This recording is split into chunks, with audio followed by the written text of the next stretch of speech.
স্বামী স্ত্রীর মধ্যে কে বড়, স্বামী বড় না স্ত্রী বড়? এরকম প্রশ্ন বহুকালের, কিন্তু আপনারা কখনো ভেবেছেন যে এই প্রশ্নটা কোথা থেকে আসলো? এই যে স্বামী স্ত্রীর মধ্যে বিভাজনটা কে করে দিল? কারণ অন্যান্য প্রায় সকল ধর্মগ্রন্থে নারীকে পুরুষের তুলনায় ছোট চোখে দেখা হয়। তাদের চোখে নারী একটি দুর্বল জাতি, অসহায় জাতি, অক্ষম, এবং তাদেরকে পুরুষের তুলনায় নিচু করে দেখা হয়। কিছু কিছু ধর্মগ্রন্থে তো নারীকে মারধরের কথা পর্যন্ত বলা হয়েছে, এবং এরকমও বলা হয়েছে যে দুটি নারী হলো একটি পুরুষের সমতুল্য। কিন্তু আমাদের সনাতন ধর্ম কি বলছে, বেদ কি বলছে, মনুস্মৃতি কি বলছে, সেটাই আমি আজকের ভিডিওর মাধ্যমে দেখাবো। তাহলে শুনুন বন্ধুরা, আমাদের পবিত্র বেদে নারী এবং পুরুষের সমান অধিকার বলা হয়েছে।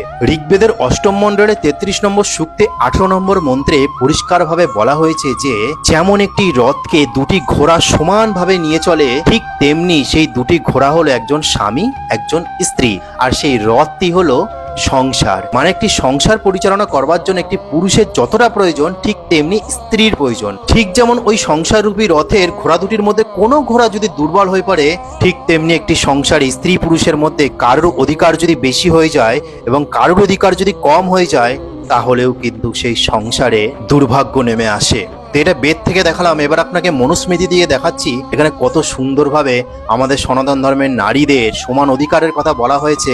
সেটাই দেখুন বন্ধুরা, মনুস্মৃতির এই শ্লোকটা দেখুন, যেখানে বলছে যত্র নয়রস্ত পূজ্যন্তে রমন্তে তত্র দেবতাঃ যত্রৈতস্তু না পূজ্যন্তে সর্বস্তত্র ফলহ ক্রিয়া। এর মানে হলো, যে গৃহে নারীর সম্মান হয় সেই গৃহে পুরুষেরা বিদ্বান হইয়া দেব সংজ্ঞা প্রাপ্ত হন, আনন্দে ক্রীড়া করেন। যে গৃহে নারীর সম্মান হয় না সেই গৃহে সকল ক্রিয়া নিষ্ফল হইয়া যায়। এছাড়াও আরো অন্যান্য শ্লোকে বলছে, যে গৃহে কুলো নারী শোকাতুরিয়া হইয়া দুঃখ ভোগ করে, অর্থাৎ যে গৃহে নারীকে আপনি দুঃখ দিচ্ছেন সেই কুল শীঘ্র নষ্টভ্রষ্ট হইয়া যায়। এইবার দেখুন, যে গৃহে নারী আনন্দে উৎসাহের সহিত নিবাস করে, যে বাড়িতে নারীরা অত্যন্ত আনন্দের সাথে থাকে, সে পরিবার সর্বদা বৃদ্ধিপ্রাপ্ত হইয়া থাকে।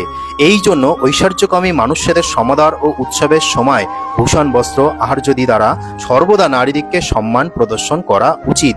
সর্বদা মনে রাখবে আবশ্যক যে পূজা শব্দের অর্থ হলো সম্মান, অর্থাৎ নারীকে পূজা করার কথা বলা হচ্ছে আমাদের সনাতন ধর্মের মধ্যে। এছাড়াও দেখুন, স্বামী স্ত্রীর মধ্যে কি বলা হয়েছে, যে পরিবারে ভার্যার প্রতি স্বামী, স্বামীর প্রতি ভার্যা সুপ্রসন্ন থাকে, এখানে ভার্যা অর্থাৎ স্ত্রীকে বোঝানো হয়েছে, সেই পরিবারেই সমস্ত সৌভাগ্য এবং ঐশ্বর্য নিবাস করে। যেখানে কলহ হয় সেখানে দুর্ভাগ্য এবং দারিদ্র স্থায়ী হয়। দেখুন তারপরে কি লেখা আছে, স্ত্রী প্রসন্ন থাকিলে সমস্ত পরিবার প্রসন্ন থাকে, স্ত্রী অপ্রসন্নতায় সব অপ্রসন্ন অর্থাৎ দুঃখদায়ক হইয়া থাকে। তো আশা করি আপনারা বুঝতে পেরেছেন আমাদের সনাতন ধর্মের নারীর অবস্থান কতটা গুরুত্বপূর্ণ এবং নারীকে কিভাবে সসম্মান করা হয়, তাকে পূজা করার কথা বলা হয়। ওটা আজকে বলার ছিল। জয় সনাতন ধর্মের জয়। হরে কৃষ্ণ।